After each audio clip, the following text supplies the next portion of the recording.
Hello and welcome everybody to another Xanadu Plays video for Turtle WoW. In this video I will give you a full guide of what I believe is the fastest way to reach a level 60 as a solo mage in Turtle WoW. This guide will include talent, leveling route and AoE locations, how to get the Traveler's Tent, the Cold kiting method, and finally some optional add-ons. Before we get into the full guide, I just want to make a little disclaimer here and say that if you're new to Turtle WoW or just World of Warcraft in general, I do not recommend using the AoE leveling method. I think you should enjoy all the content that the developers have worked hard to add into the game by doing the quests, seeing the new zones, the new dungeons, old dungeons, doing group content, just playing the game like I would say it's supposed to be played, by questing and enjoying the world. This guide is more aimed to people who have already done the content. Maybe they have a main at max level. They just want an alt that can make some easy gold and get materials for professions. This is more aimed towards you. Me personally, I really enjoy AoE leveling. I don't really enjoy playing mage the normal way. If I want quests and just play the normal way, I much more prefer playing warrior, for example. So yeah, just wanted to get that out of the way before we get into the full video.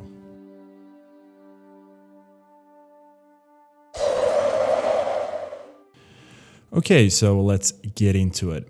If you don't already have a mage and are starting fresh, I would suggest picking Goblin, and that's because of their racial ability called Escape Artist. It is very good and it will greatly improve your ability to make larger pulls before you get your writing skill at level 40.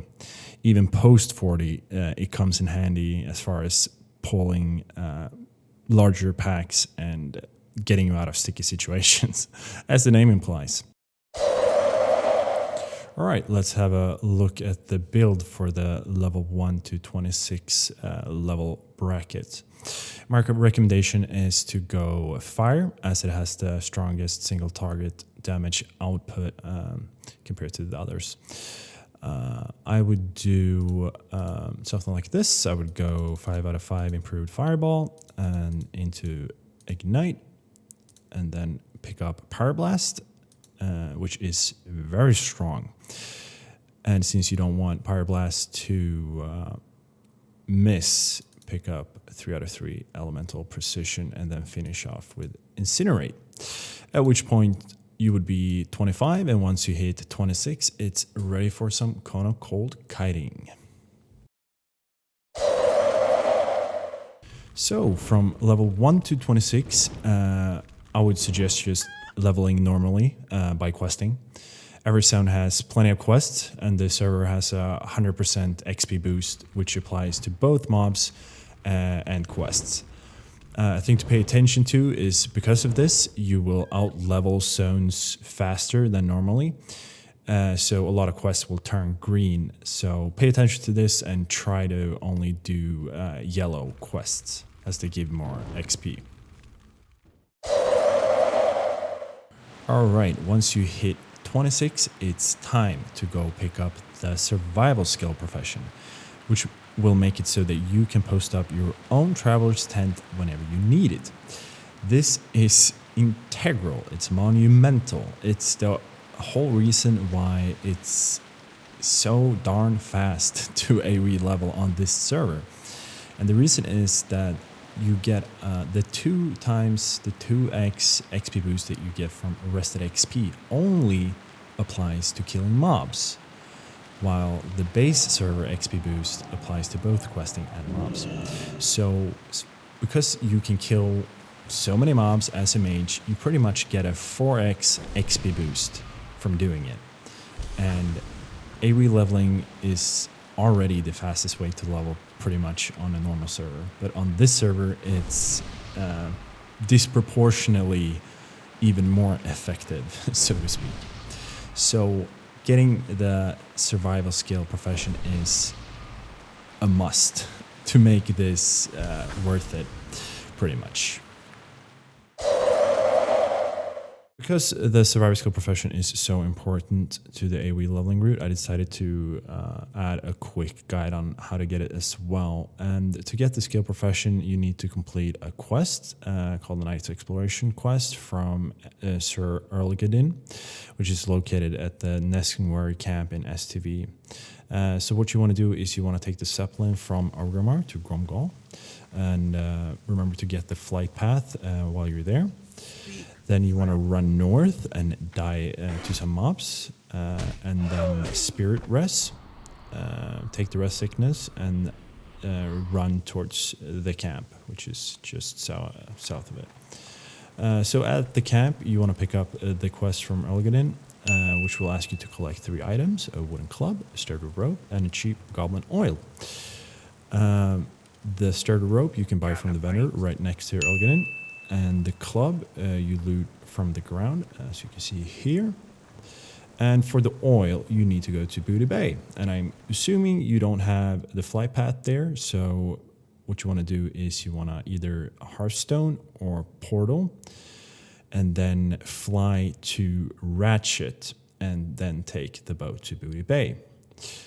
Once at Booty Bay, you want to buy the oil from Snipe Shot, which is located here. And then fly back to Gromgal, die again, rest again, and then return to the camp and turn in the quest.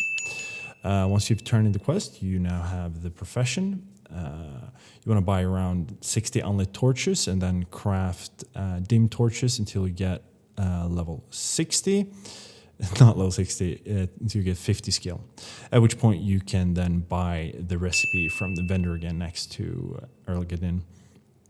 And boom, you can now make your own tents. Stock up on all the supplies you need for the tent, which you can see in the recipe book. And then portal to Orgrimmar. And you're good to go. All right, now that you're done with the survival skill profession, you're all set up to start AoE leveling. So at 26, you will want to respec into Frost, and the build that you will have at 26 will look like this, with Cold Snap, 2 points into Shatter, and 4 points into Ice Shards, and then of course improved Frost Nova and Permafrost. As you level, you want to prioritize abilities that give you increased crit chance, which is of course Shatter. So 5 out of 5 Shatter, and then at 29 or at level 30 we get Ice Block. We then go back and finish Ice Shards. We get improved Cone of Cold for 35% more damage. We get Piercing Ice, and then we get Frost Channeling until we hit 40, and then we get Ice Barrier, which is going to be the biggest game changer. And then we go finish Frost Channeling. We get Winter's Chill, which will add more crit chance to your abilities. And then it's time to go into the Fire Tree. We have to get improved Fireball. It won't do anything for us, but it enables us to get Ignite and then improved Flame Strike. And to finish off, we can get Arcane Subtlety, or I don't know, Pyroblast. And that's going to be it for the talent tree. All right, now to the leveling route and the AoE locations. At 26, you will start your journey in Hillspread Foothills at the Hillspread Farm. The mobs here are level 23 to 28, where the high-level mobs are located more to the south. There are a lot of trees and bushes here that make bigger pulls a bit harder, but fortunately you won't be staying here very long. So at level 30, you will journey to Erotha Highlands to the Byrie Farmstead, which is a very good spot with good space and a lot of mobs. This is where you'll start making some gold as the mobs drop plenty of wool, silk, and greens. You might consider staying here until level 40 actually, especially if you don't have the gold to buy a writing skill, as the next location in Dustwall on March don't have mobs that drop cloth and is a lot harder to farm than this area. So at either level 38 or 40, you will then journey into Dustwall on March, where you will be killing murlocs. Assuming you don't have the gold for writing skill yet, the pools are, as I said, a bit tricky until you get Ice Bearer at level 40, which it gets a lot easier, and it's actually a very good spot. However, the loot in gold is pretty bad. Alright, next up is Tanaris and Lost River Cove, a very iconic and very good place, probably the best spot in my opinion out of the leveling route. The mobs are nicely stacked, the loot is great, and the vibes, man. Some great vibes to that place. You'll stay here until level 50. You might even consider staying here to 51, 52. I don't know if the mobs drop XP at that point. And that's because the next spot is pretty awful. So if you decide to make the journey out of Lost River Cove at 50, you will be heading to Sorrow Hill in Western Plaguelands. This is a pretty awful place. The mobs hit like trucks. They have an ability called Flurry, where they stack hits as the longer you kite them, the more hits they stack. And if they catch up to you, they hit you like 6 times all at the same time. It's pretty awful. However, if you go here, remember to get the Argent Dawn Commission quest, which gives you the trinket that lets you collect Scourge Stones. So at level 52, the spot you want to go to as soon as possible is Dallon's Tier, also in Western Plagueland, which is just an overall great spot, great open area with a lot of mobs. You can comfortably stay here to 56 or 57 until you move on to the last spot, which is Hearthglen, to the south of Western Plaguelands. The legendary spot where Joker hit 60 on his World First Mage back in Classic. It's a great spot. Only thing is to look out for elites that are padding around the area. Yeah. And you'll stay here then till level 60. Alright folks, let's get into the fun part, which is actually killing mobs and getting levels. The AoE method can basically be divided into 3 parts, which is pulling, stacking, and killing. The pulling part is probably the hardest to master and requires the most effort, since the more mobs you can get, the more mobs you can kill and the more XP you can gain. So I made this little graph here to kind of show which abilities are being used when, and overlaying it on a regular pull that's coming up here.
that was mainly just to showcase what abilities you should have in your toolkit as you're leveling. And you'll get the experience as you level. The method isn't really that hard. With everything, it just takes a little bit of practice. I wanted to discuss one last thing, which is mounts being usable before level 40. So apparently there is mounts that you can use which scale with your level. They are, as I understand, half the speed of your level. I'm going to put up a graph here that explains it a little better. I didn't use this in my leveling journey. I waited to get the level 40 mount, which grants 60% speed, which is the biggest upgrade you're going to get as far as making pulls easier. But anyways, I wanted to mention this since someone is probably going to bring it up otherwise. All right, so for the last part now, I'm just going to show off some add-ons. To finish off, add-ons. Add-ons that I use is bongos for my abilities. Since there's no weak auras, you can't really get like a heads-up display of your abilities and cooldowns. So I just use bongos to see them better. And then I mean, this could be way smaller or non-existing down here. But I like to keep the same abilities I have here, but I keep the ones that are important to watch the cooldown of up here. Bongos works just like dominoes on Classic, so it's very good. You can modify the size and scale and rows and position by just dragging and dropping them. So that's a very good add-on. The second add-on, which I think is the most powerful, is Lunar Uniframes. I've tweaked my Lunar Uniframes so I have 2 Lunar Uniframes, so I can have two player bars. This is basically another player bar. So I can have my mana and cast bar up here. So it's not down here. And I don't really like the cast bars you can get from other add-ons. So, and I want my mana and cast bar up here. That's just what I'm used to. Otherwise, I pretty much use bongos to to keep the cooldowns, which are important in the center of the frame. I'm a classic Andy. I'm a add-on Andy. I'm not used to having everything down here. And also good with the last one, which is very good, is Mage HUD, which puts this heads-up display to show how much of your shield is currently active and when it falls off. And with the Lunar Uniframes, I also get my buffs showing up here, so I can see what the timers are and when they're falling off. So I think that's pretty much it. Alright folks, that's about it. That's the end of this video. The last thing I just wanted to really emphasize is that the tents are the key. As you're leveling, you pretty much want to have rested XP at all times. A good strategy is to, every 2 levels, you go back to the capital, like Orgrimmar, and you train your spells, and you grab a tent if there's one outside Orgrimmar. You use that to full, and then you head back to your farming spot. Once you run out of that rested XP, you pop down your own tent, you level another 2 levels, you go back to Orgrimmar, you do it all over again. So that's kind of the rotation, and that's pretty much what's gonna get you to 60. And I think it's very possible to do it in around 2 days played, honestly. So yeah, tell me if you make it to 60 in under 2 days, or around 2 days, and hit me up. Yeah, see you boys.